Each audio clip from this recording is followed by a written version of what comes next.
conduct a very smooth session.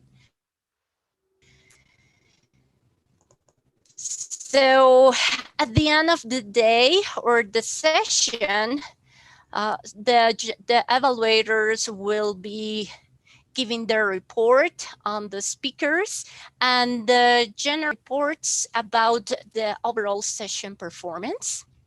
So I hope you enjoy it.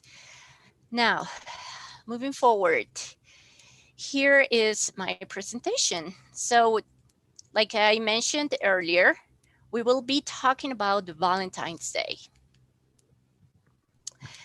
I want you to think about someone you love. How do you express their love or their appreciation? So type it on the chat, okay? On the sessions chat. How would you think, or how do you express love and affection for those you love? Could be in a romantic way. Don't be shy. Tap on the chat, type on the chat. So, type on the chat. How do you express love or affection with details? Yeah. Ask about how are they doing by listening. I like that, listening. Nice dinner. Yeah, love. Yeah, I like that. Nice dinner. Yes, yes, of course. You get a person's affection with food. That's clearly some drinks. That's two. Details, give care. Good. Thank you. Thank you, guys. Okay, yeah. So usually to express love and affection, we don't need to have a huge gift or a lot of money. Oh, I like this. Be honest, sincere, through with the relation.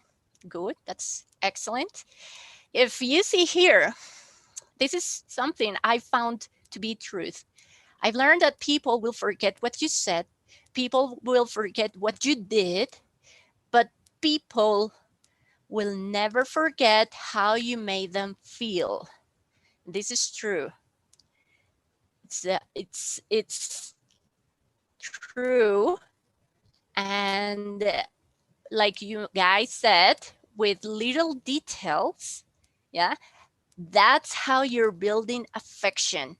With care, when you're caring, when you are worried about that person, when you are honest and sincere, in that way, you are making them feel appreciated and loved. And that's what's going to stay in the long run. Okay, we have 3 more chats here. Words, actions, yes, actions weight more than words, that's sure. Honesty, sincerity, that's also true. Okay, so I'm gonna stop sharing the screen for a minute. And I'm going to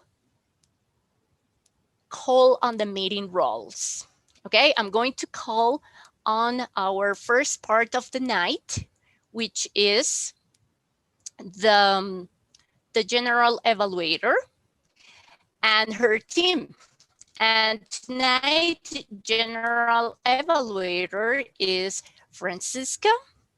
So Francisca, please, the floor is yours, and please introduce your team to our audience.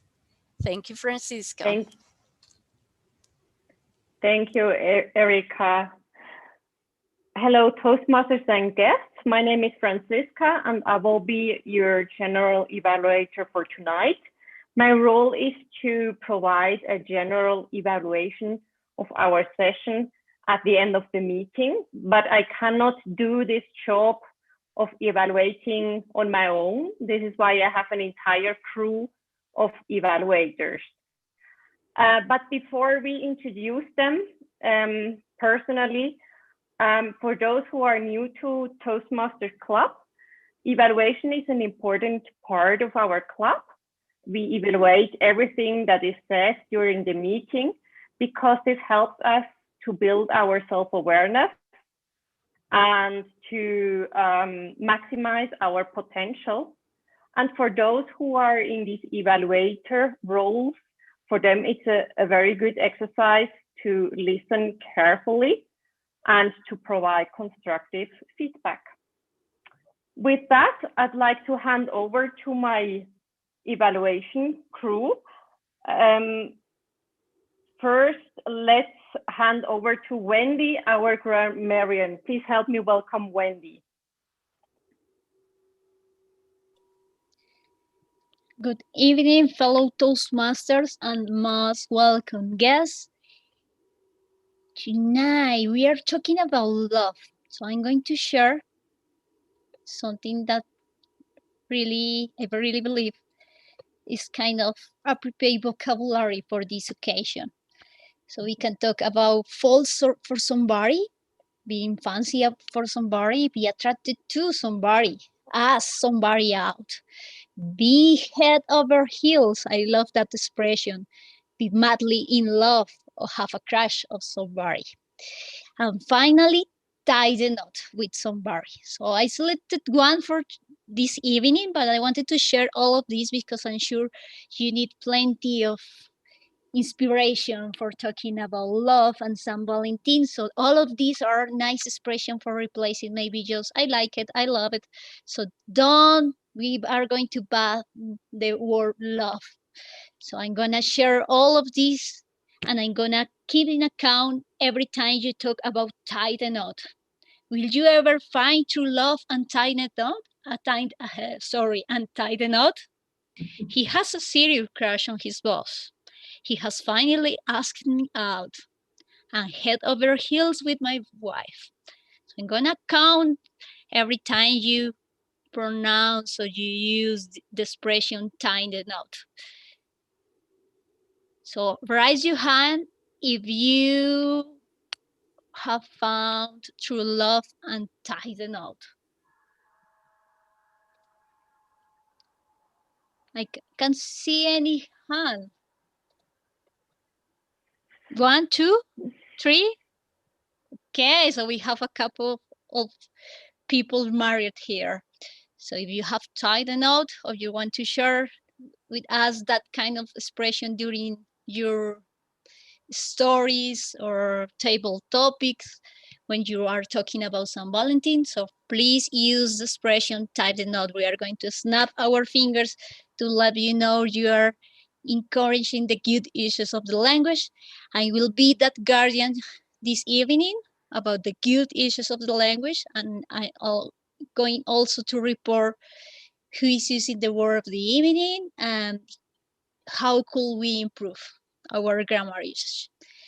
I give the control back to our general evaluator, Francisca, and will give my report at the end. Thank you. Thank you, Wendy. And with that, I'd like to hand over right away to Diego, our accounter for tonight. Thanks indeed, Madam General Evaluator. As we perform, as we speak, sometimes we encounter ourselves with transitions, and sometimes we're overthinking as we speak because we are trying to elaborate ideas and use a different language rather than Spanish. So that is a big trap. That is a big, let's say, a great opportunity in a negative way to include sounds, to include words, to include phrases or expressions just for the fact what it means to not to make proper pauses, to make proper silences, and not to use in a proper way transition expressions or transition words. We can use sounds like for instance, as or es or ms. We can include words like ands, like so's, buts, okay, or we can even entire phrases like, you know what I mean, or it's like, you know, that kind of thing that is not supposed to be there. Now, I think that what the accounter, as a counter, I will be trying to do, it's to let you know on a report what filler are you more likely to use. I will be counting the fillers, make no mistake in that, but I think that I will be trying to make a contribution in letting you know what is that filler that usually drives you into a pitfall. And the idea is that you make some insights about how to use other words that I'll be suggesting you instead of using these fillers, and how out of the club, when you're speaking Spanish, you can also avoid these kind of fillers which are very, very annoying. As part of Francisca's evaluation team, I will be reporting upon her call. So I will see you in some minutes now. So thank you so much. And I yield my time now to the general evaluator. Thank you so much. Thank you, Diego. And with that, we come to our last but not least member of the evaluation team, which is Camilo. Please help me welcome Camilo, our timer. Hello, Madam General Evaluator, and thank you everyone else for having me tonight. It's my pleasure to be your timer for the session. Time is very important in love and all things emotional. You would sometimes have to invest a little time for or with the ones you love and cherish for, right? So time is very important. And in these sessions, we use time to give us some kind of a structure, to give us some kind of order, not in, for example, keeping up with the agenda that Madam Toastmaster has prepared for us, but also to keep us on track on the prepared speeches, especially. So for that, I have some tools that I'd like to share briefly with you right now. We're going to have two prepared speeches tonight, and the usual time allocated for a prepared speech is between 5 and 7 minutes. That's going to be Mateo's speech tonight. And there's a second speech, which is a special project by Felipe, who's going to take between 15 to 20 minutes. All right. In both of those prepared speeches, I'm going to show a green card. For the first case, it will be on the 5-minute mark. I'm going to show the green card, all right? And on the 6-minute mark, I'm going to show the yellow card. And finally, on the 7-minute mark, I'm going to show a red card. Will be the same kind of cards on the special project for Felipe, but I'm going to show green one for 15 minutes, yellow for 18 minutes, and 20 minutes on the red card. So don't let me show you guys the red card, because that means that the time is up and you have taken more time than it was supposed to take. We also have impromptu speeches, which will usually take between 1 and 2 minutes. I'm going to use 1 minute mark for the green card, on the 1 minute and 30 yellow, and the red one is going to be shown on the 2-minute mark. So guys and gals that will participate on the impromptu speaker session, don't let me show you the red card.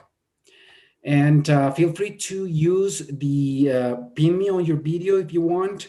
And I'm going to also try to put it on the chat when the time is over. So I'm going to do my best to keep your time today. And back to you, Ms. Madam General Evaluator.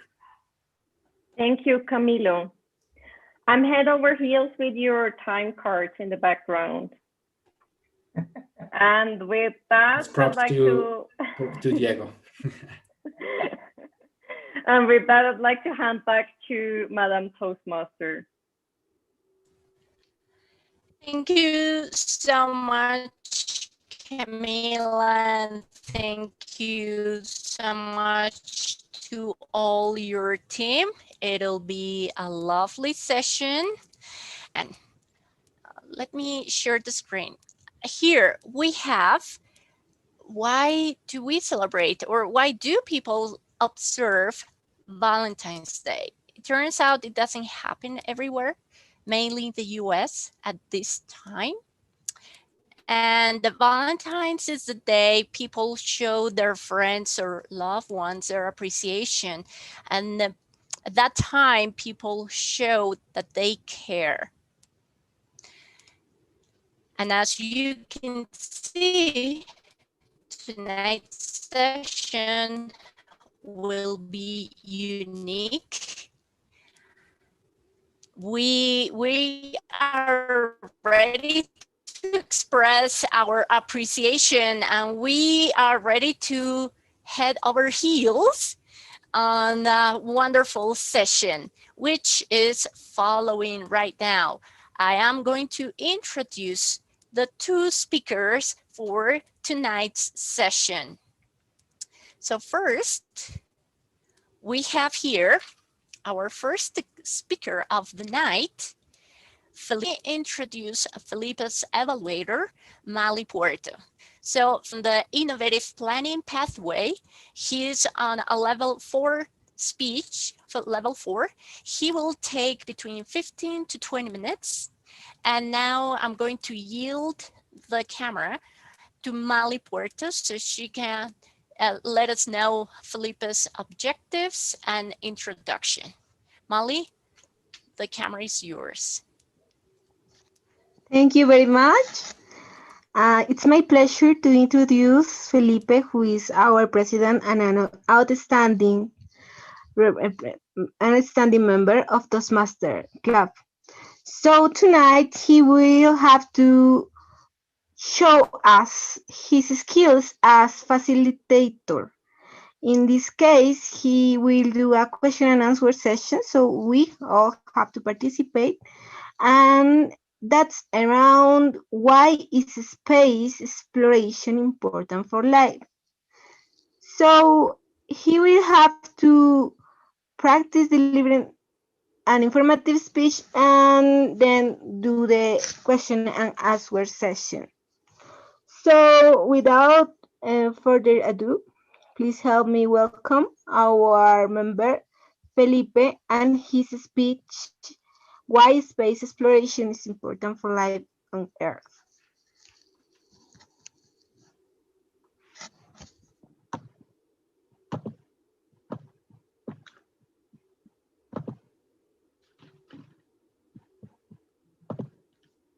Why is space exploration important for life on Earth? Have you ever asked yourself this question? Better, has someone else ever asked you this question and you were not properly able to give an answer for it? Frustrating, right? Well, I have good news for you. Because a passionate enthusiast for space exploration as I am, I got tired of not having a proper answer for this kind of question and decided to structure my thoughts and ideas and present you a perspective that will help ease all those curious minds that depend on your criteria. Remember that although this presentation will be an overall vision of the topic from myself within just a couple of minutes, we will have a Q&A session afterwards, where I'm expecting you to have questions to answer. Some easier than others, for sure. But in any case, all our questions are valid and useful to help us cover this topic. Now, I'm sure that most of you find these rocket launches, spacesuits, and zero gravity activities fun and curious, to say the least. But when somebody in your house who, or at work, who sees this one time or another, they might think, that's too expensive. And in most ways, they will think, well, that is just very unrelated to what's happening here on Earth, right? And that's being very conservative on my part, if I'm honest, because some people might just rant about it.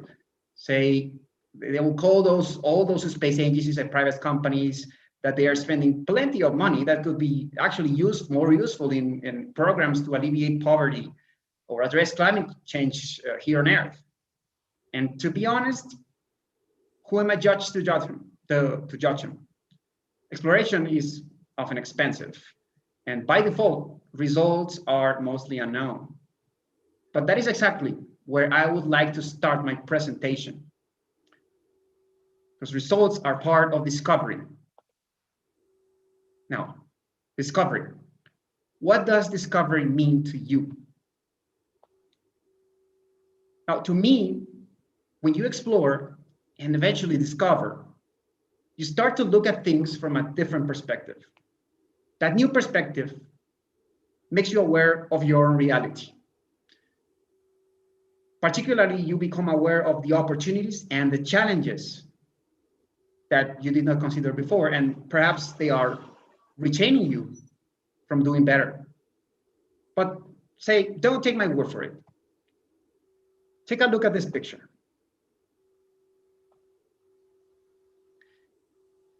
This was taken by the crew of the Apollo 8 mission, the Apollo 8 being the first mission who actually went to the moon. Now, there were more pictures like this taken on the following missions, but this one was the first time that a human had ever saw Earth from such a distance. And using their words, this was a humbling and emotional experience for the entire crew. And it was later translated into words and images for the millions of humans on Earth, here on Earth, that were able to experience it. This photo in particular is credited for having helped launch the environmental movement. On the same note, the Voyager 1 spacecraft took this picture in 1990 while departing the solar system for interstellar space, or interstellar travel. This guy here, his name is Carl Sagan.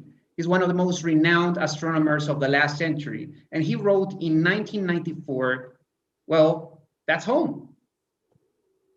See, this is us. Based on this picture, he encapsulated the term pale blue dot to signify the tininess and insignificantness size of the size of the Earth in relation to the vastness of space. So humility and wonder, those are powerful drivers for bettering life here on Earth. But as there are benefits of exploring, there are also historic lessons that teach us that there will be problems of not exploring or not having the will to explore. A good case for this type of lesson is the Ming Dynasty China during the 15th century. Now, this culture decided to close itself from the world. They even built the Great Wall of China while doing so. Now, why they do so? Because on the one hand, they had a fear of invasion, which of course they had because they had an incredible civilization and great adversaries.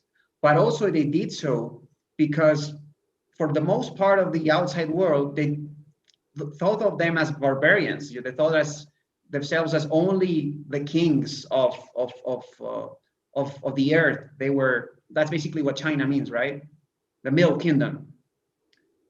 So that didn't really paid off for them that well, actually. It was one of the worst decisions that they could have ever made, as this brought catastrophic consequences for both trade and defense. As powers in the West were becoming vastly more superior, well, they just totally crushed their economy and their society in the process. And they're still recovering from the process as we speak. Now, on a more practical level, though, you can find many examples of how technology developed for space endeavors is actually useful for our daily lives. Now, the primary example of this is communications.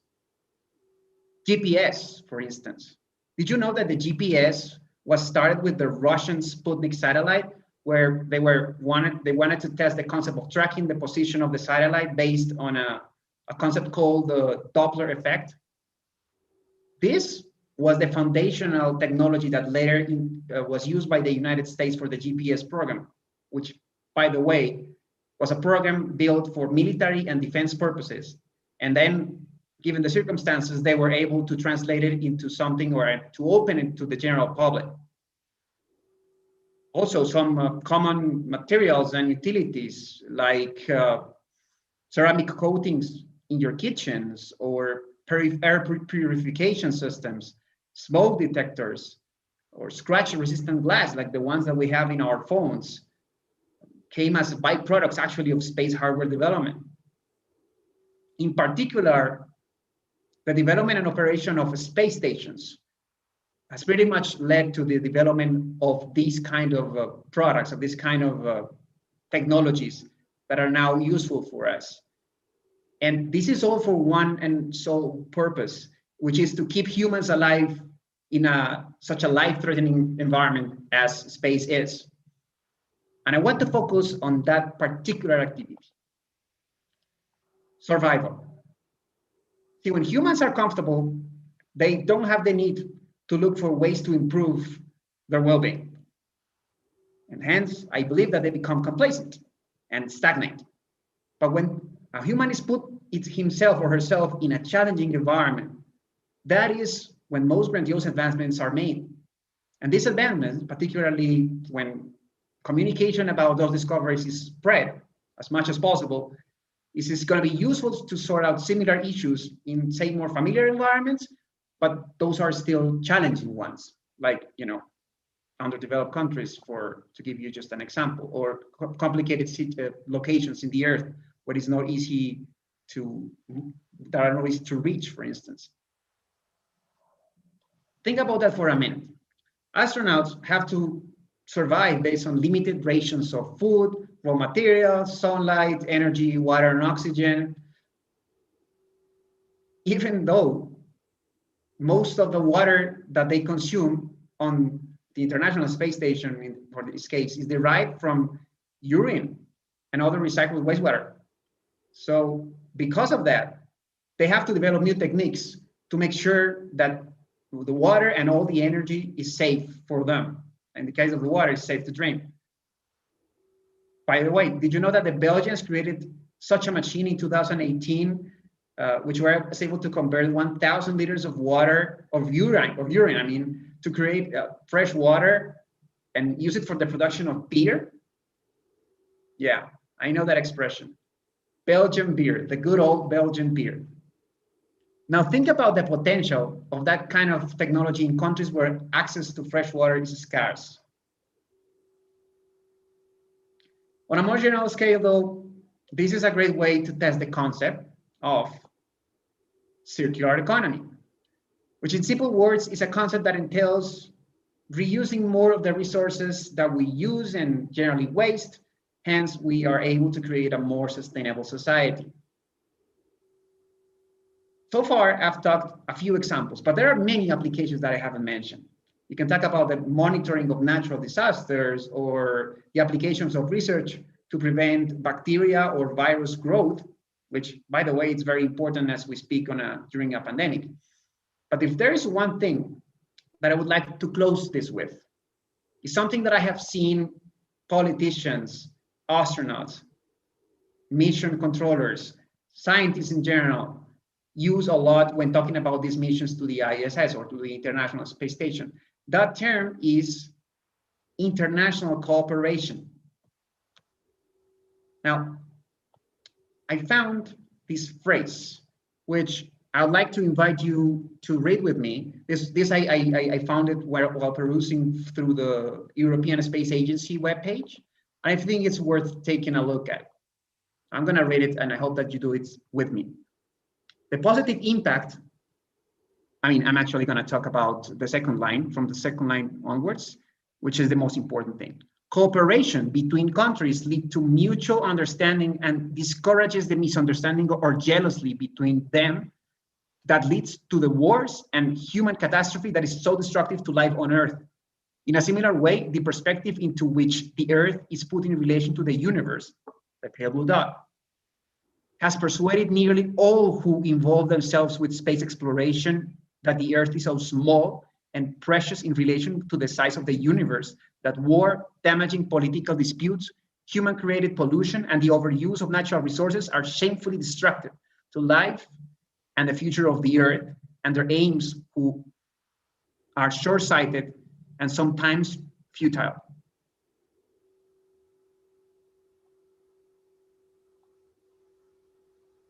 Now, this is what I prepared for you tonight. I thank you for your attention. But now, I would like to open the stage for the questions. The way that before we start this, I would like to tell you how I'd like to conduct this. I'd like for you to please write your questions on the chat here on Zoom. And then I will ask the people one by one to read me their questions for as long as time allows. We shall have about 7 minutes in total for this activity, give or take. But to make sure, I have asked our timer to help us showing the cards. So I am able to close it and give it a proper closing while staying within the limits of the time allocated for this activity.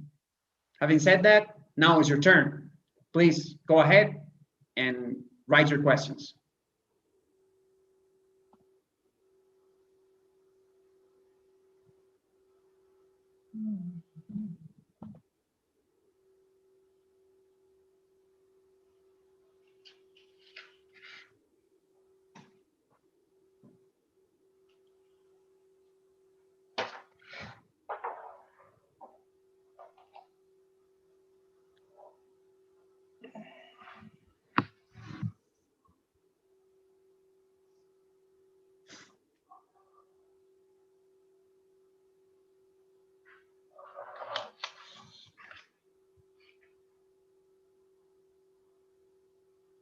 Thank you, Mali.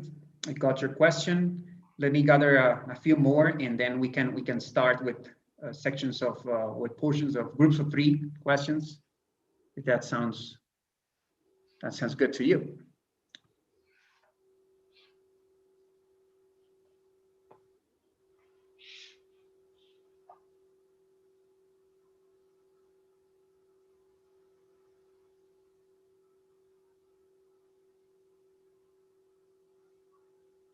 Right, so as we wait for more questions, I would like to start with the first one. So Mali, could you open your mic and read out loud your question to the audience, please? Yeah. Can you go a little bit? You did some links with circular economy. I think you can explain more about it because it's a good link that you could do. Okay. Yeah, absolutely. I totally agree with you in that sense.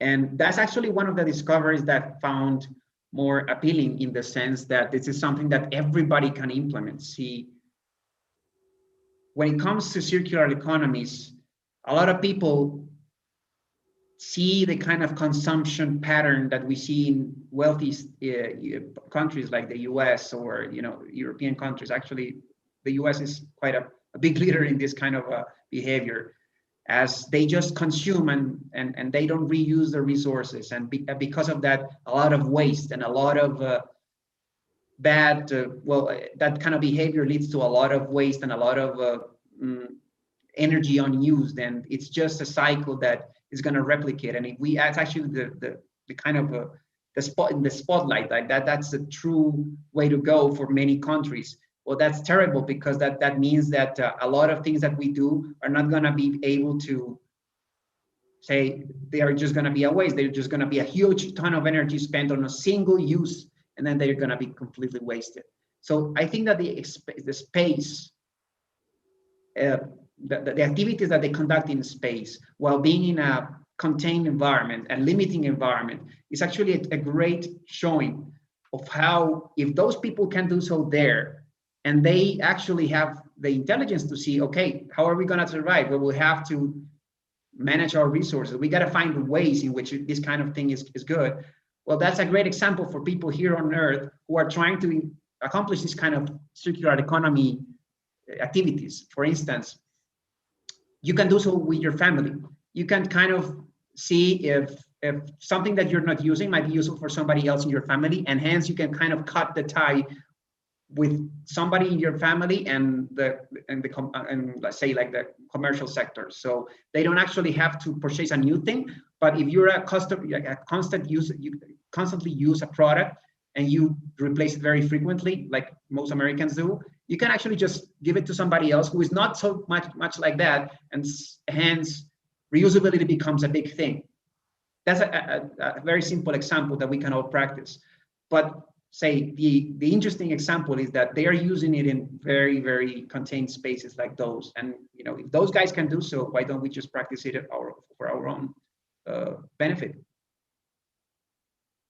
Thank you for your question. That was fantastic to have as our first question. Actually, I find a lot of interesting questions now. So it's so good that you raised the bar so high. I got already a green card. So don't be discouraged if I am not able to read your question or comment on it, because at the end of the session, we can share details, we can share contact info, and maybe discuss about it further. But I'd like to continue with the next question, who is from Camilo Canti. Camilo, can you read your question out loud? My pleasure. What do you think is the next breakthrough, or rather when, or both? Thank you so much, Camilo. That's a very interesting question. And this is a question that probably is most unknown to everybody, like for everybody who's actually into this kind of activity. And that's the thing with this exploration, right? You never know, or you rather don't know the exact timing of your discoveries. It's kind of a surprise in a little way.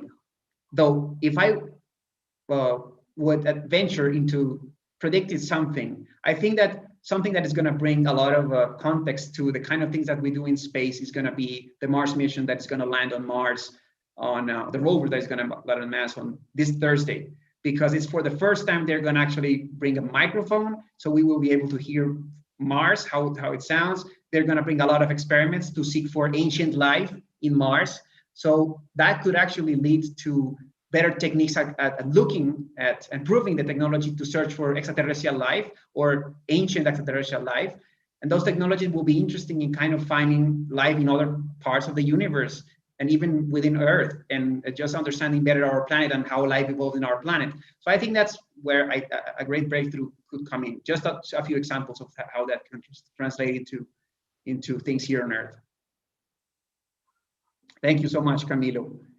From Diego, he sent me this question in private, but Diego, why don't you read it for us? Indeed, Felipe, thank you. What do you think the environmental cost on Earth would be with space exploration? And I'm asking this because I haven't heard anything about the carbon track left by all the work and all the exploration. I see that we are now on the red line, but would be a negative impact, Felipe? Thank you so much, Diego. Very important question. To the best of my understanding, there will be or there is predicted to be, at least at the beginning of the cycle of space exploration, becoming private, which is a trend that is becoming more and more apparent. That there will be waste in the use of space rocketry.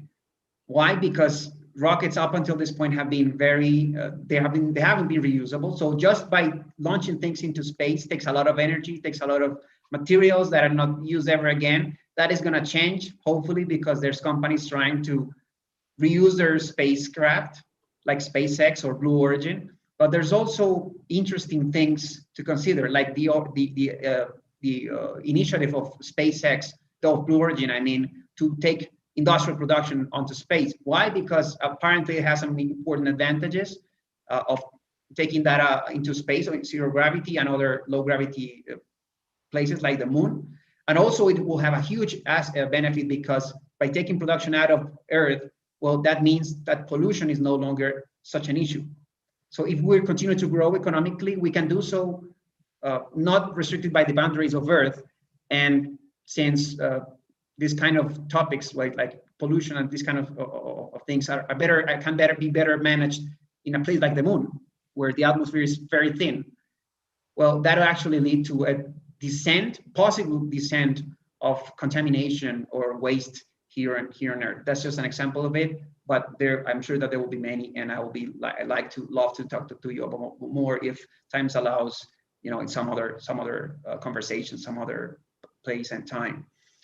Unfortunately, I see so many questions, guys. It's amazing. Thank you so much for sharing all these questions.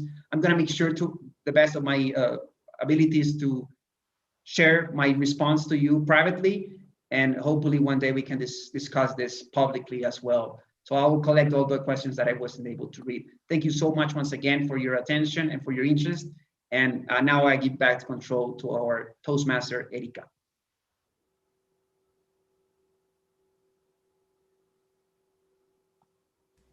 Thank you, Felipe. It'll be interesting to see private space flying to tie the knot in space. That'll be cool, huh? Tying the knot in space. Okay, guys, moving forward. I am going to share the screen here really quick again.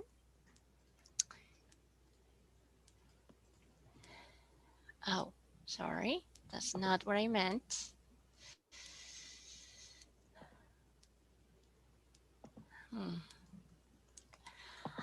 Okay.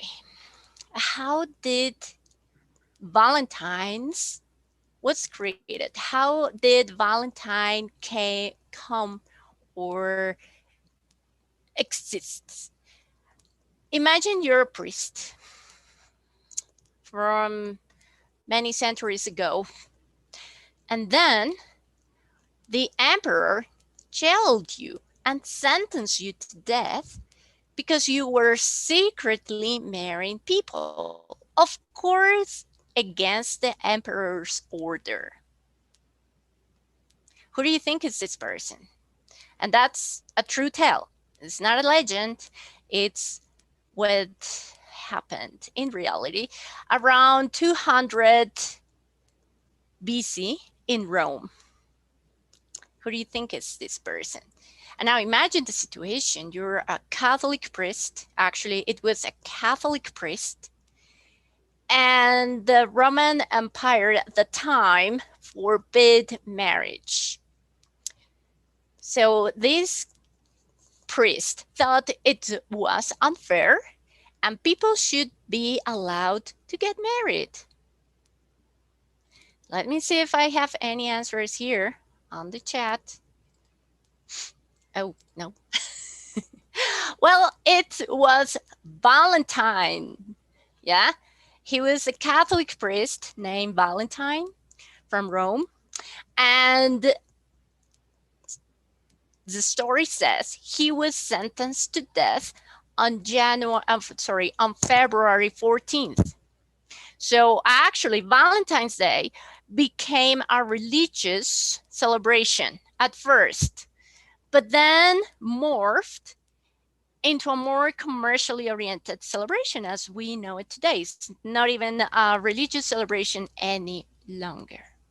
So a grim beginning, but it's an interesting story, and it teaches us the value of sacrifice and real love and appreciation for others. Okay, so I'm gonna stop the sharing here, and we move to the second the second speech of the night. Mateo Duran, he will deliver the speech on the visionary pathway, visionary communicator pathway. He's on level 1, but first I'm going to yield the microphone to his evaluator, Angela.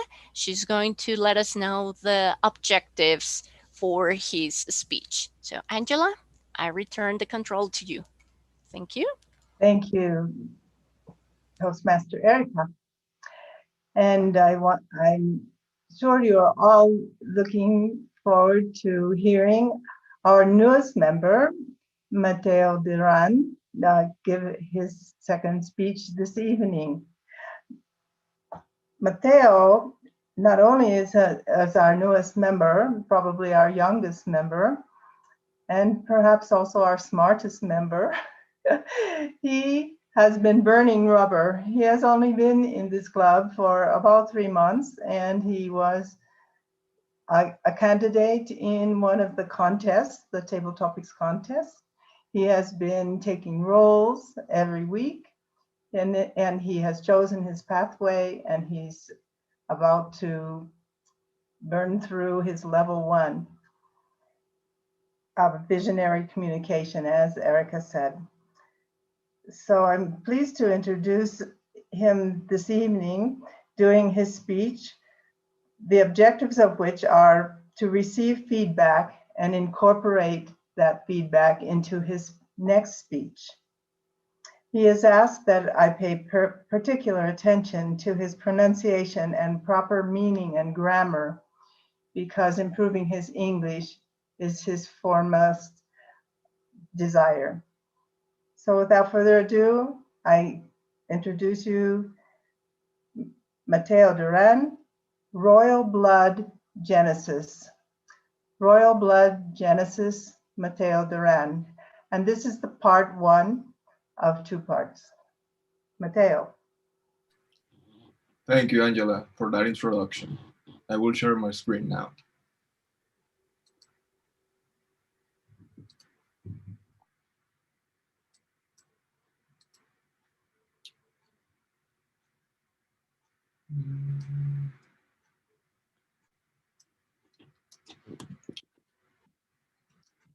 Royal Blood, Genesis, the origin of monarchies.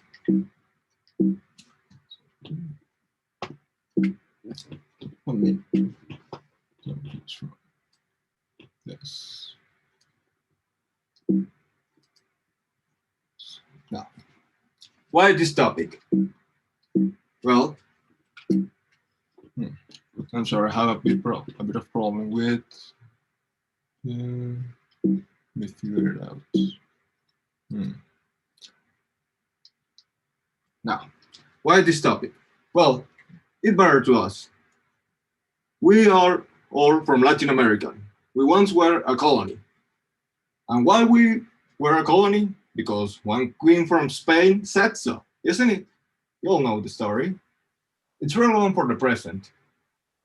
If you want to understand current politics and economics, you should also understand the monarchies of those countries. And those countries are very powerful. And the third reason why I choose this topic is because I want to answer one question. Why do they still exist? Why there still exist monarchies on the 21st century? This is a very wide question. And in order to answer that and to show you new perspectives, I will focus this first presentation in history, the origin of monarchies, and I will also talk about the current position that they have and their current power. We'll start with Japan. The first emperor of Japan was Emperor Jimmu. It is said in the Nihon Shoki, the legend, that he was the great-great-great-grandson of the sun goddess Amaterasu. As you can see, this is a clear example of a myth of origin. Currently, the emperor of Japan is Emperor Naruhito. Which power Emperor Naruhito has? As Japanese constitution says, he doesn't have political power. It is just more like a figure, a head of state. Our second example is the United Kingdom. The United Kingdom previously had the Queen of England, the Queen of Scotland, the Queen of Ireland. There were lots of different kings, but in 1603 there was Queen Elizabeth and there was King James. Queen Elizabeth died. Some of you may have heard of her. And King James, as being a relative of her, he inherited her power. And from then on, the United Kingdom have had a single monarchy to rule over all the land. Currently, the Queen of the United Kingdom is Queen Elizabeth. And what power does Queen Elizabeth have? Well, let's see at the Constitution. But there is a problem. The United Kingdom doesn't have a constitution.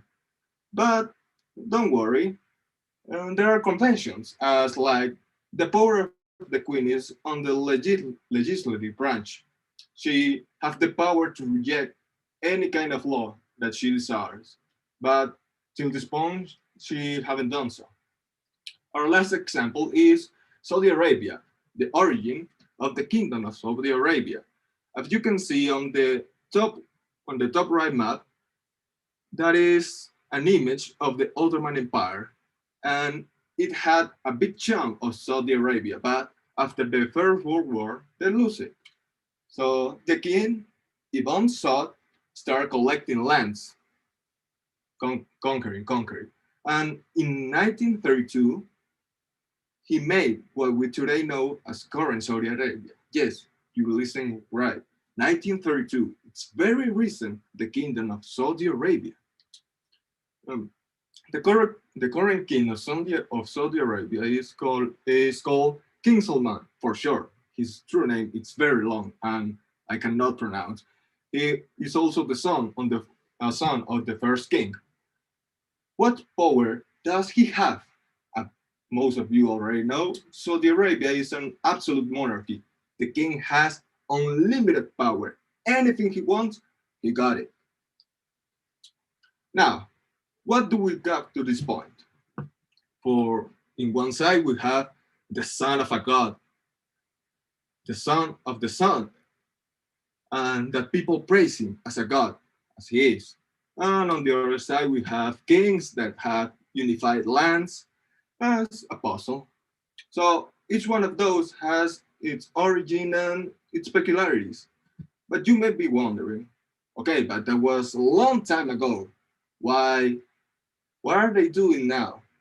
What are they useful? Well, I can tell you one thing. They have good taste. Just look at the king of Saudi Arabia, a 300 million house in France, a, a half a billion yacht. Yes, but I know what you're thinking. Mateo, this is Saudi Arabia. That cannot be wrong. Of course, they have absolute power in order for things to function in a proper way. You need to have limitations, and I agree with you. Let's see the other side of the coin. Here we have the United Kingdom, how much the royal British family costs each year. Just in 2019, they cost $85 million. That's not an easy tip to pay. And you have news like this. In 2019, the coronation of the new emperor of Japan cost around 60 million yens. 60 million yen is like $60 million. Still not cheap. What I've talked to this point is I want to give you a piece of the pie, a bit of information of context. But in my next presentation, I will round it up. I will give you the whole pie to see the full perspective. What I will talk in my next presentation is royal money. I will talk more in depth about the finance of the monarchies. I will also give examples, advantages and disadvantages of the different systems of governments. And lastly, I will give one or two examples of some countries have got rid of their monarchies and how they stand today currently.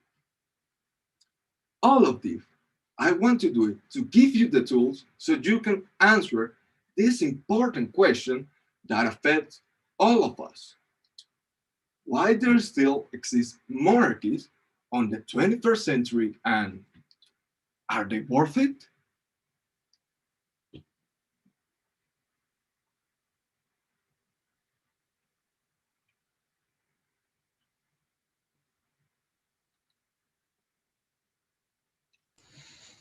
All right, Mateo, thank you so much for that lovely speech and looking forward to the next ones. I think the monarchy is lucky nowadays. They get married or they tie the knot for love, not for convenience or political issues as they used before. And love was not um, requisite to get married back in the time. Great. So we're going to move forward. Next here, we have Gina Garzon, and she's our tonight's topic master. She will conduct the impromptu session. That means our guests are very welcome to participate, open up the mic, and get a sense of what it's like talking in public in a Toastmasters session. So Gina, I yield the microphone to you. The camera is all yours. And go ahead. Thank you. Thank you, Madam Toastmasters. Good evening, fellow Toastmasters and guests. I hope you're ready to express all your love now with this in this section.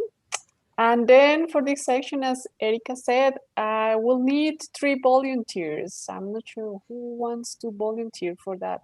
Please raise your hand and write your name on the chat. It's a really lovely activity. You will have 1 to 2 minutes to speak about some situation that I will put you in. I'm not sure who wants to volunteer.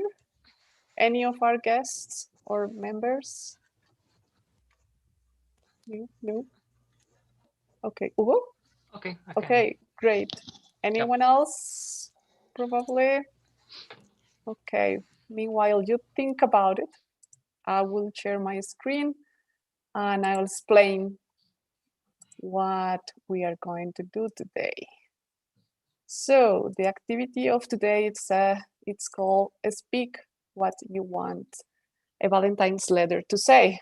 Well, we know that writing a letter, it's a really good way to show our appreciation, love, or gratitude to someone. Probably it's a bit old-fashioned, but I believe it's still a really nice way to do it. So in this activity, you would pretend to write a letter, but you will, of course, say it out loud. And you will get into the character. You can choose the character, then it depends on on the situation that you are in. And then imagine a story and express your love or affection in the form of a letter. So for that, Hugo, you'll have 4 options, like the letter L, O, V, or E. Which one do you pick? V, please. V. Okay. So this is the situation. The father and the young daughter. So you can choose any of the characters. You can be the daughter or the father, and you would write a letter, or tell us what you would say in a letter to her or to him. Okay. I have time to think, or I have to be spontaneous? Well, it's spontaneously, but you have 10 seconds to think and 1 to 2 minutes to express your thoughts. Okay.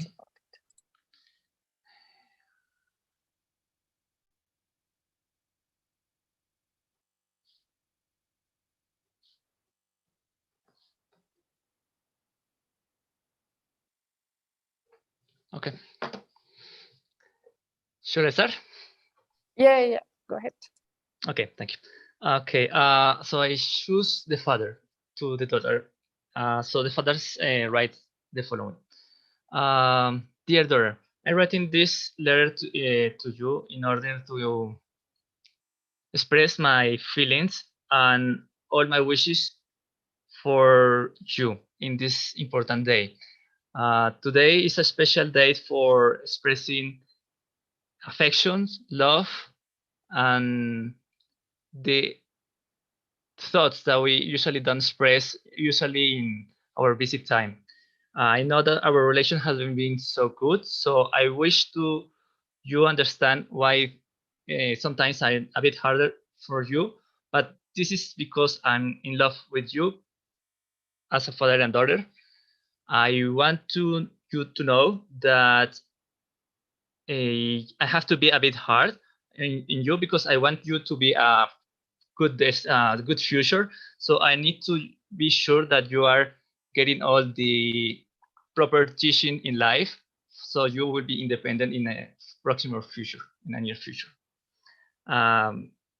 I want to tell you that you can count on me on every step of your life, and I will be there for you. With love, your dad.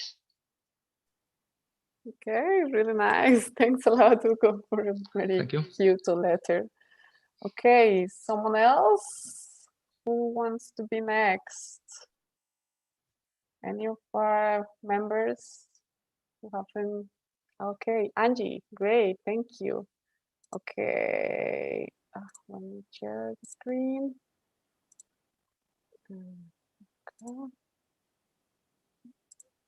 Okay, which letter do you want to pick? L. Sorry, can you say it again, please?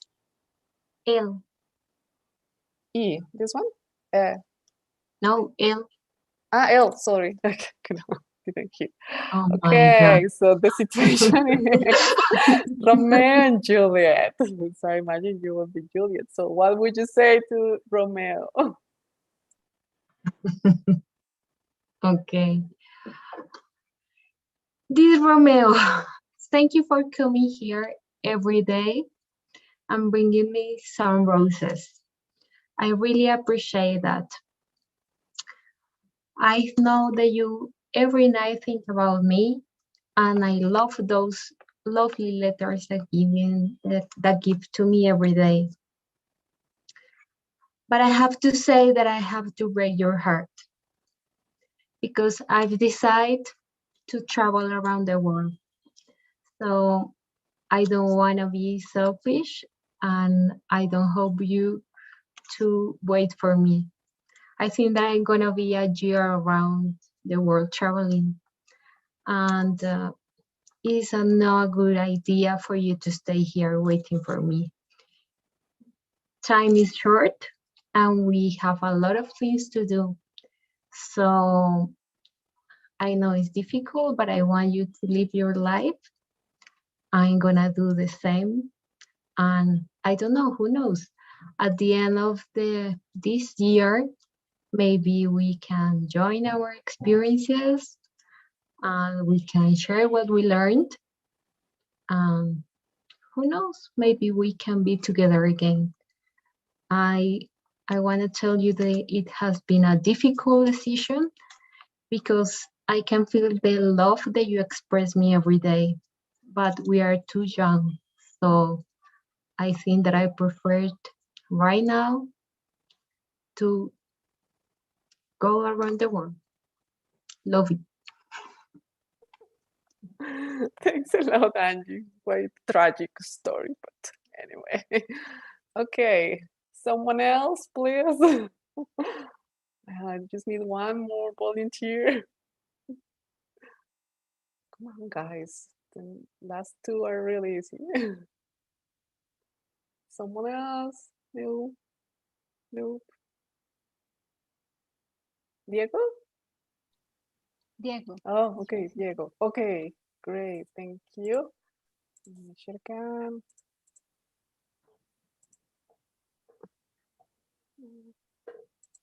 Please give me an easy one, Gina. Well, you have the O and E letter. I choose O. Okay, childhood crushes.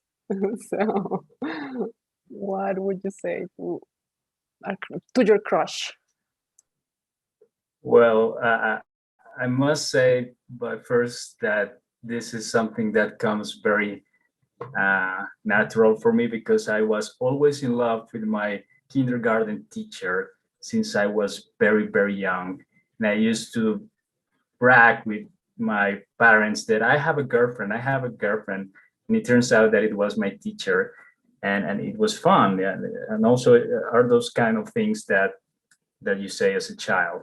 So if I get the opportunity to say something to my kindergarten teacher, it will be that, I don't know, maybe thanks for your sweetness, thanks for your patience, thank you for teaching me so many things, and for, in a way, letting me be familiar with this concept of being in love and having a crush on someone, because as you fall in love when you're a child, you are also looking into a lot of heartbreaking during your life. But as they say, it is better to being in love at least once than never being in love. And I just made up that quote, but still, I think it was more than one teacher when I was a small child. It was like a regular behavior. Every year, it was usually a woman, the one that was in charge of the kindergarten. And well, that was my crush by that particular period. So thank you, Gina, for opening this door to a nostalgic and romantic period of my life. Thank you. Thanks to you. That was a really nice story. Probably you can write a letter to them someday. Why not? Thanks a lot, everybody. It was really nice. And now we are going to do some voting. So please, if you can send me your votes in a private message from who do you think was the best impromptu speech. We have Hugo, Angie, and Diego. So please send me your votes and then we will know the winner at the end of the session. Thank you very much, guys. And back to you, Madame Toastmasters. Thank you so much, Gina, for that lovely activity and very appropriate for our tonight's topic. So I'm going to share the screen again. So we just talked about Valentine's. This little guy here that looks like an angel, it's Cupid. And Cupid has a very interesting story. He's actually a mythological creature from ancient Rome and Greek. And basically, he was the son of Venus. He was the son of Venus and Mars. And his job was to make people fall in love, which from that old story became the new symbol of love. So you're very familiar with him. In our Western culture, we associate him to an angel, but actually he's not an angel in the Christian sense. He's just a mythological creature, usually portrayed as a small winged figure. And he's always portrayed with an arrow and a bow, and he shoots his arrows to people, and people get love struck. All right, so move forward. Let's move forward with our session. Now it's the feedback time. As Francisca mentioned earlier, evaluators, the general evaluation team, is a super important part of this session because they create awareness on what we did right or where is room for improvement. So I'm going to call to stage, I'm going to call again to Francisca. Yeah, Francisca. And she's going to call on her team. Okay, so Francisca, the stage is all yours again. Thank you. Thank you, Erica. First, I'd like to start with the evaluation of our speeches. And for that, I'd like to call, I'd like to call Mali on our virtual stage to share her report on Felipe's speech. Thank you, thank you. I must admit it was a pretty interesting. I was head over heels over the theme. I think it's very clear how you are engaged with it, how you enjoy talking about it, and how you can give examples, precise examples, cases, answer with next week is going to be this and this. That's awesome. Regarding what yourself at, well, I already mentioned your topic and how well I want to emphasize how comfortable you are when you are talking about this and how clear was your presentation. You didn't hesitate not even once. And I think the storytelling and the questions you include in your speech, like do you know that it's pretty good technique to engage public? I felt engaged. And also, I want to mention how you prepare your speech, how you made material, and you use pauses, hand gestures, and so on.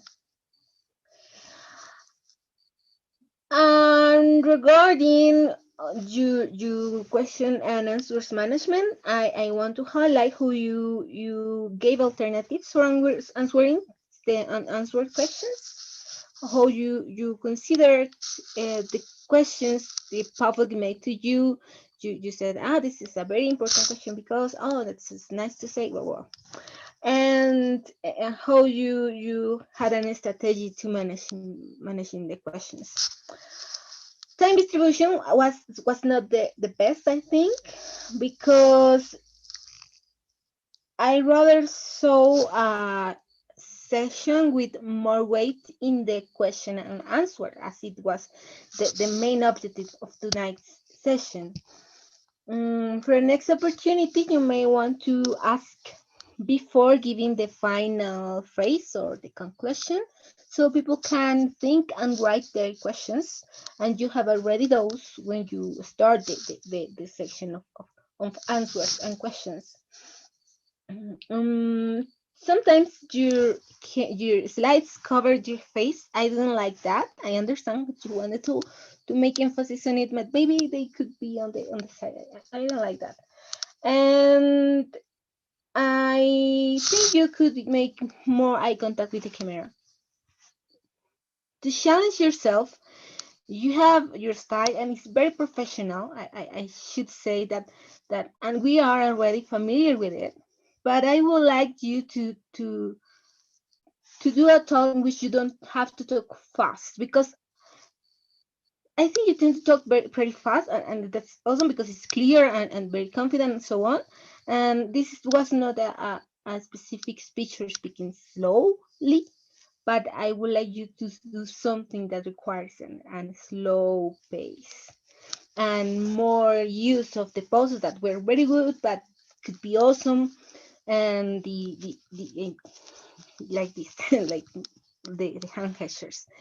So that's what I want to say. Thank you very much for that outstanding speech and opportunity to learn more about how space is helping us in here.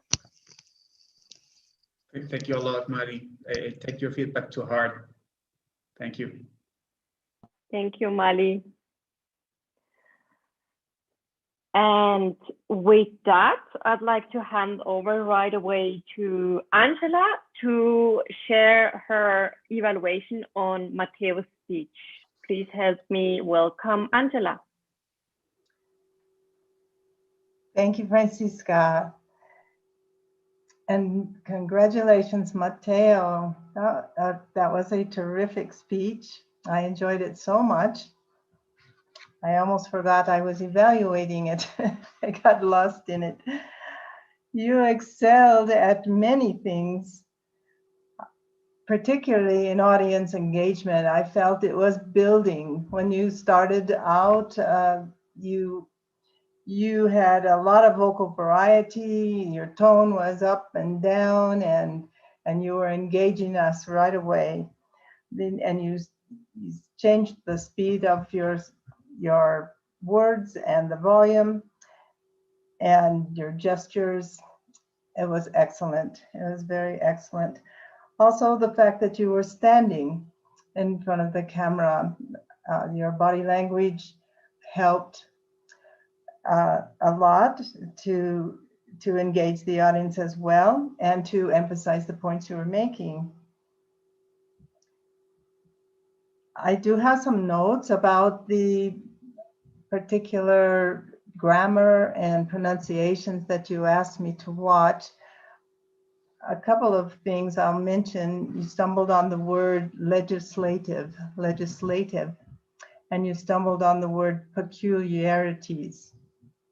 Then in general, I will give you these notes individually tomorrow, but in general, there were words where you dropped the final consonant. This is quite common for Spanish speakers. For instance, a piece of advice instead of a piece of advice. And so all in all, your language, I thought, was very clear. You might want to work on speaking a little bit slower. I think the subject lent itself to changing the speed throughout. And you have a habit of throwing your head back occasionally. And maybe that's for some emphasis. I'm not sure, but what happens when you do that is you kind of swallow the word. And I found myself saying, what did he say? What did he say? So that's something you might want to work on. In order to challenge yourself, perhaps I really liked that you were standing and moving around a little bit. Perhaps you could come into the camera and ask a question to the audience and move that way. Also taking pauses and moving into the camera with a pause, giving the audience emphasis on what it was you were just speaking about. A little bit of work on the transitions between your points.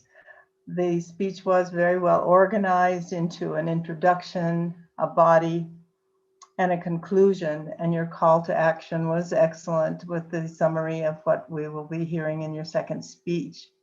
So I congratulate you very, very much, Mateo. It was an excellent speech, and keep up the great work. Thank you. Thank you, Angela, for that detailed description of the Thank you, Angela. speech. Thank you, Angela. And with that, I'd like to call on stage Wendy to share her evaluation of Angela's evaluation, which is a special project of Angela's. Help me welcome Wendy. Thank you, General Evaluator. Angela, congratulations. I believe this is one of the roles that maybe you are challenging yourselves taking in, because you are still learning and growing and working on your first projects. Just so being a speech evaluator, it could be quite challenging. I would like to highlight that I identify, or I feel like you were using the sandwich technique. I'm not sure if you were researching about it, but you started with a positive or things to highlight about the speaker. In the middle, we can identify what those kind of things that Mateo should work on. And at the end, I can see that encouragement or that for keeping up in the same way. And I believe the best way to close an evaluation is that smile. Like, if you are giving feedback and we are here, is because this is a safe environment and we should feel like in a friendly environment. Like, I can try, I can test, it's encouraging. So thanks for that. We can just maybe give samples to him, like how to play or correct or show him how to do it. But for me, you highlighted, you suggested how to work on, and the words that you were using to provide the feedback were appropriate. And at the end, you ended with that challenge and that smile and that encouragement for the speaker. I'm gonna give you more details after, like writing details, but all the best as in the following roles. I believe you're doing a great job, and I can see that you prepare your challenge, your research about the role, and try to plan in advance. Thank you. Thank you very much, Wendy. Thank you. Thank you, Wendy. And with that, we move on to our other evaluators, who are the accounters, timer, and grammarian. And first, I'd like to call up on stage our grammarian, Wendy. Again, you, Wendy.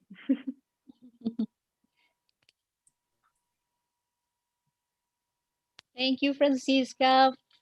Madam General Evaluator, I would like to congratulate everybody because I enjoyed the speakers, the speeches, and it was a lovely session full of colorful words and appropriate vocabulary for this season or for this theme.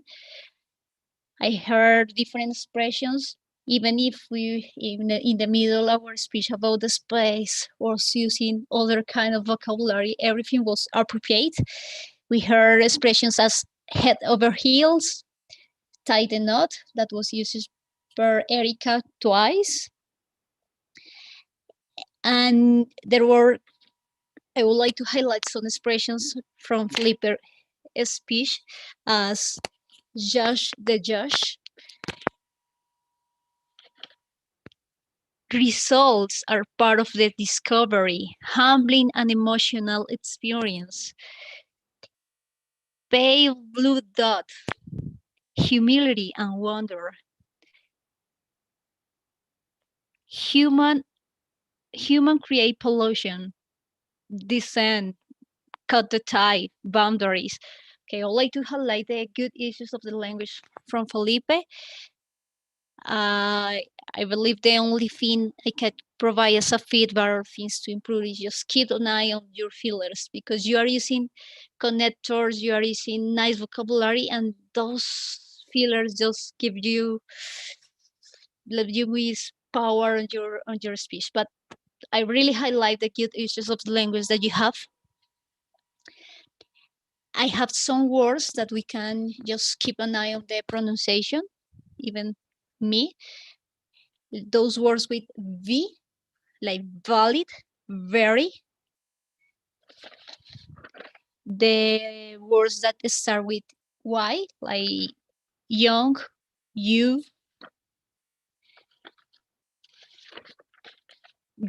Another words like power, example, Saudi Arabia. Answer instead of answer, we should say answer. And the words with TH, like thanks. That's kind of the most used words in our session, thanks. So try to keep an eye. We know other kind of expressions to thank people, and keep an eye on the right pronunciation of the word thanks. And just to close, I would like to say to Mateo that I found that when you were saying one of the dates, 1603, I believe you say just 603. And this last question that you have, I believe it was something like, why there still exist monarchies? I believe the best way is, why is there still monarchies? Or why do still exist monarchies? So there was something you can check or keep an eye on that expression to check double. I believe that's so. Thank you so much for that amazing and colorful session full of nice expressions and words. I give the control back to our general orator. Thank you for your report. And with that, we move on to the accounter, Diego. Please share your report with us. Thank you, Madam General Evaluator. First of all, let me That was a filler, by the way. Let me read what members are on the clear on this session with a perfect record of no fillers at all. Mateo, congratulations. Angela and Gina. It is quite difficult to keep a record on your fillers because here's the irony. As I was participating as a table topic, I know for a fact that I used some words and fillers that were not supposed to be there, and I'm supposed to be the accounter. So that is something that raises awareness of the importance of making proper pauses when it is needed, and also to have at your disposal cool words that can help you to transition. And I just shared some of them. I wrote them on the chat, but the important thing is to have them in mind. Now, I would like to say, for instance, Francisca, you don't have a particular filler, but you have a concept of a filler, which is talking like you are asking for something. And I want you to work on that because I know that you're a confident speaker, and that shows a little bit of a lack of confidence. Wendy, there are some as and some ands that you may want to work on them. Erika, you did an amazing job. I know that as Toastmaster, it is very complicated not to use fillers. You use the expression so at the beginning of some phrases. And so, Felipe, you are very likely to use the expression so as Erika at the beginning of some parts of your speech, at some segments. Now, I have a soft spot for so's because they add some informality, and I'm okay with that. But just for you guys to have that in mind. And Mali, you may want to work on some as and ands as you speak. That's it for my report. Thank you so much for your attention. And I yield now the screen to Madam General Evaluator. Thank you, Diego, for your report. And with that, I would like to bring up our timer, Camilo, on to share his report. Thank you very much, Madam General Evaluator. Congratulations, everyone. I think we did great this session. But let me just read out loud some of your times. And first of all, mea culpa, because I didn't explain at the beginning of my role that I was also going to time the evaluators' speeches, all right? They're very important. Felipe, you took 22 minutes and 28 seconds, a little over time, 10% or so extra time.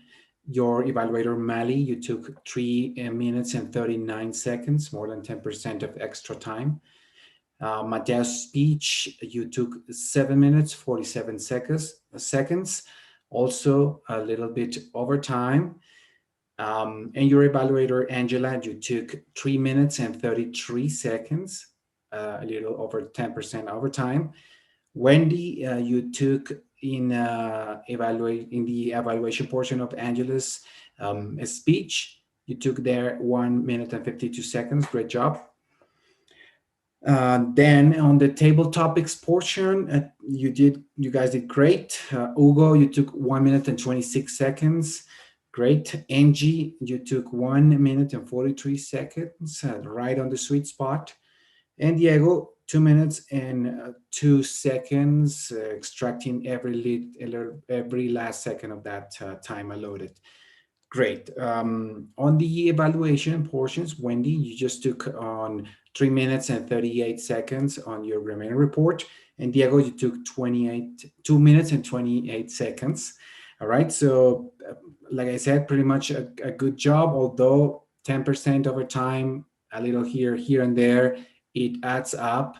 And we have 90 minutes in total for the session. So 10% of that is 9 minutes, almost 10 minutes over time, which is, of course, not what we want to have. We want to be always in time.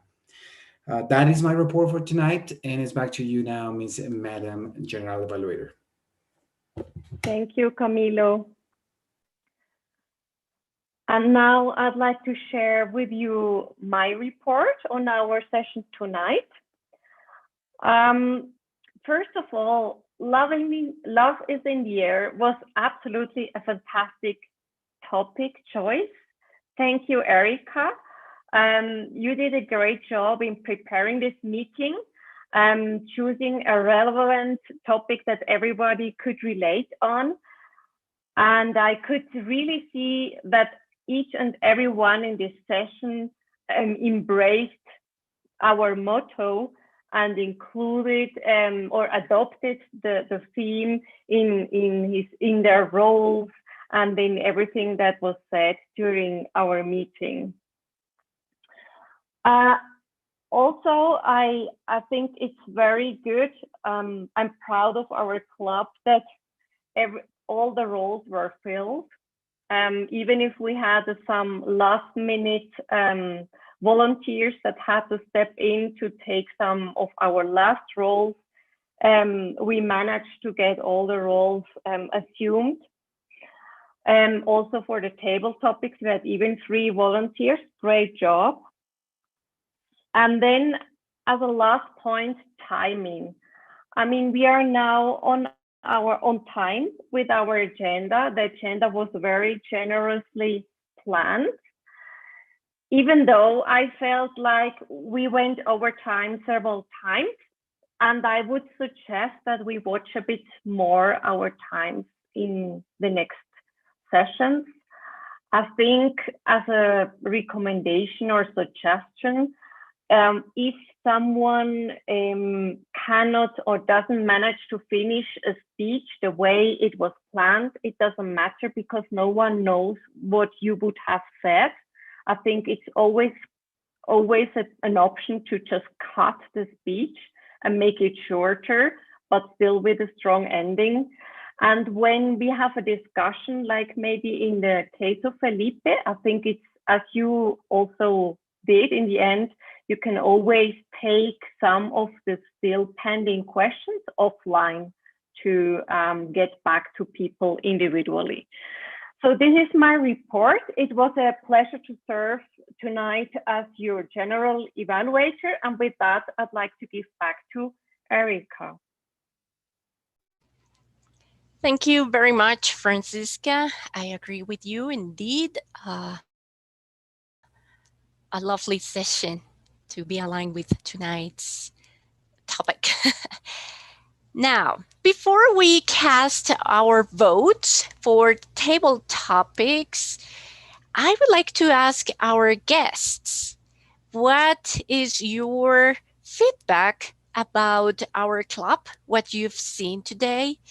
Is this what you expected? We would love to hear from you. At least I think we still have time for at least a couple people.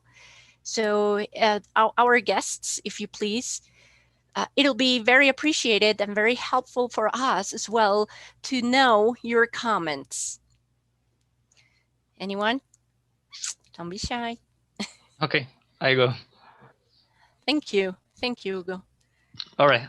Well, this is my first time. I didn't know how all this system works, so it was quite interesting for me to know. It's interesting how you measure times and all the scopes of the speeches and do the feedback. I think it's really interesting. Yeah, I mean, my only comment is I would like to practice a bit more. So I think I should become a member or something like that to do like the speeches that you do for a long time. Yes, yes. You are always welcome to come every session.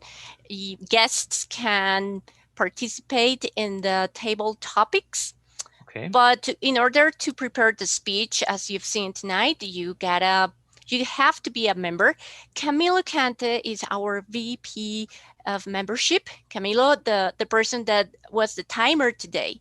Mm-hmm. So I think Camilo can reach out to you later and he will explain in detail the next steps. Okay, thank you so much, Hugo. Mm-hmm. Anyone else?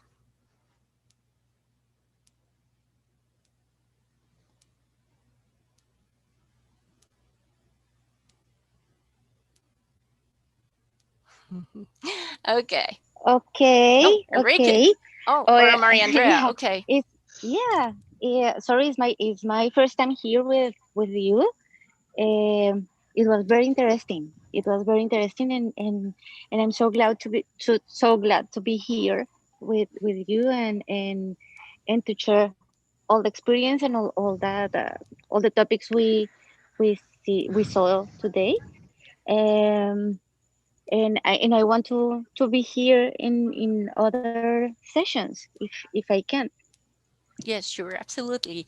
You can. And We meet every Tuesday at 8 o'clock. Of course, due to the pandemic, we are virtual, but hopefully this year we'll be able to get back on face-to-face sessions, which we usually do on 100th Street with Autopista Norte. And I guess, I don't know, but that's maybe up to the board to decide, but maybe we're gonna have more virtual sessions combined with face-to-face. I don't know, it's up to the board. But again, Camilo, he'll get back to you and he'll explain in detail. okay, thank you. All right. All right. Anyone else? Enrique, do you want to say something? Yeah, just yes. Well, I participated in another club as a guest as well, and I can tell that this group has chemistry. It's shown that it's a safe environment. It's a very fun time. So this is something that is attracting me to continue. That's the main reason I'm here, and I expect to be with you more time. Oh, thank you. Likewise, we look forward to having you here. Thank you so much for Enrique, your feedback. Enrique Ruiz? Sí, yes. Okay, good. Hola, Camilo. So yeah, Camilo will get back to you as well. So thank you again. Thank you, everybody, for your wonderful feedback. Now, Gina, it's your turn. I'm sorry. So let us know who's the winner tonight. Yeah, thanks for our 3 brave participants. And the winner tonight is Angie. Congratulations, Angie. You did a great job. Yeah. That was a nice twist from Romeo and Juliet. You know, better traveling than death, I think. Exactly. It was easier for me because I am really bad at romantic things. Okay, thank you, Angie. Thank you so much, Gina, too, for that wonderful session. I think we all enjoy it. So I'm going to give I'm going to yield the screen again to our chair, Angela. And thank you for closing the session. Thank you, Erica. Actually, it goes to the president, our President Felipe. He will close the meeting. Okay. Felipe. Much appreciated, Madam Sergeant at Arms and our dear Toastmaster of the day, Erica. It was fantastic performance overall. Now, regarding what we saw today, I want to congratulate each and every one of you for participating in tonight's meeting. Also, a final farewell to our guests. I hope that you got a sense of what we do here, how we do it, and hopefully in time, if you will be able to see clearly how your goals are aligned with ours, and then you will decide to become a member of our club, for which Emilio has done an outstanding job so far as VP membership, and I'm sure he will have much more to say in the future about helping us reach good members for this club, because we need to maintain the family strong and well. So make sure to reach him if you haven't already, if you're interested in learning more about memberships. Nevertheless, I want you to be aware that we will have this Saturday a session, one of our special Saturday sessions. That's the 20th at 11 a.m. So make sure to mark your calendars. And then our next session will be one of our regular sessions on Tuesday at this very same time and very same link. Members, remember that the link for the sessions on Saturday is different than the one that we use for Tuesday sessions. Both of them are in our WhatsApp group description, so be mindful of that whenever you're asking for the link. All in all, I think it was a delightful meeting, and I wish that as we're closing this session tonight, you were able to take all these learnings that you've gotten, you can work on them, and you can come as a stronger version of yourself for next session. Thank you, and I'd like to declare this session closed. Thank you. All right, guys. Thank you so much. Have a great week, and we'll see you next Tuesday. Bye-bye. And just a quick note for any of you who are planning to attend on Saturday, we need some roles filled. So check with Google Sheets and sign up.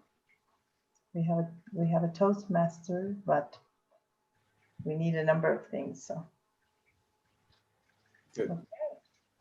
Great. I would like. Mateo. Hey guys, Nelson, I think I spoke with you also just a few seconds ago. Were you able to enjoy the session? Are you here?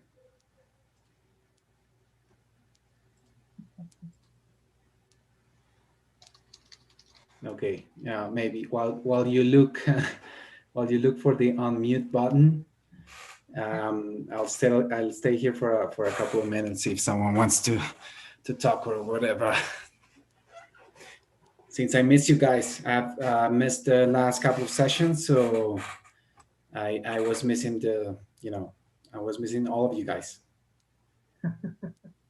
It also meets you, Camilo. Yeah, we Yeah, miss you we too. To have you back. Oh, so Yeah. cute. You were on the other side of the We world. demand a report on your Where were you? feelings. We You want need to to tell know. us about your travel. On your Yes. whereabouts, yeah. The pictures were awesome. Right. I was